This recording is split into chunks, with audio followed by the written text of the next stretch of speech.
Sabi nga ay rice is life. Tayong mga Pilipino, hindi tayo mabuhay talaga na walang rice. Kaya meron tayong shirataki dried rice na ito ay yari sa isang root crops na ginawang harina na pagka-process niya ay talagang yung texture niya ay para talaga siyang rice ang texture niya. Tingnan niyo, oh. Yan, napaka parang bigas talaga na nabibili, pero ito yari sa root crops na ito ay masustansya. Yung mga tao na hinatulan ng doktor na konti lang rice ang inyong kakainin. Itong shirataki rice, talagang pwede nyo ang baunin sa opisina.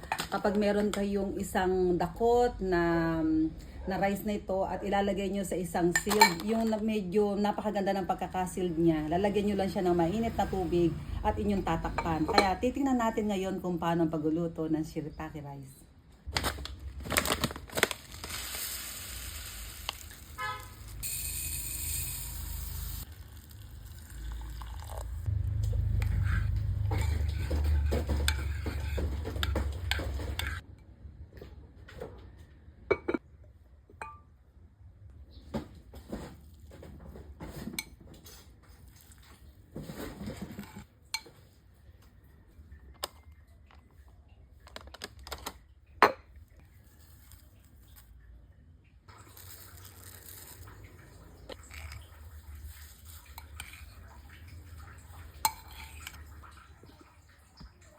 Nakita niyo naman kung paano natin ginawa ang ating rice na shirataki rice. Nilagyan lang nga natin ito ng seaweeds. Kita niyo naman, yan, dinurog ko lamang siya para talagang may lasa na siya at masarap itong kainin. At nilagyan din natin ng, kita niyo kanina, na itong sesame seed na ating binusa. Ang linamnam na niya.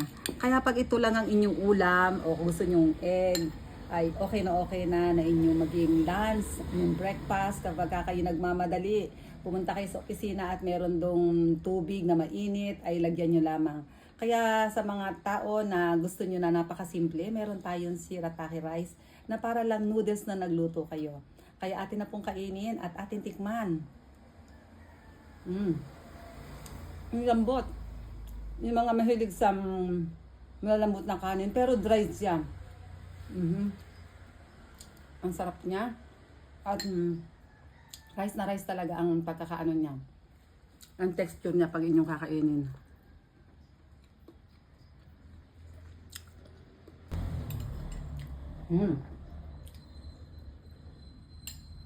Kaya subukan ninyo na magkaroon kayo ng stock ng shirataki rice at inyong baunin, konting mainit na tubig lamang kayo makakakain na ng rice. Kaya marami pong salamat sa patuloy na pagsubaybay sa mga ka-natural ni Pastor Vito.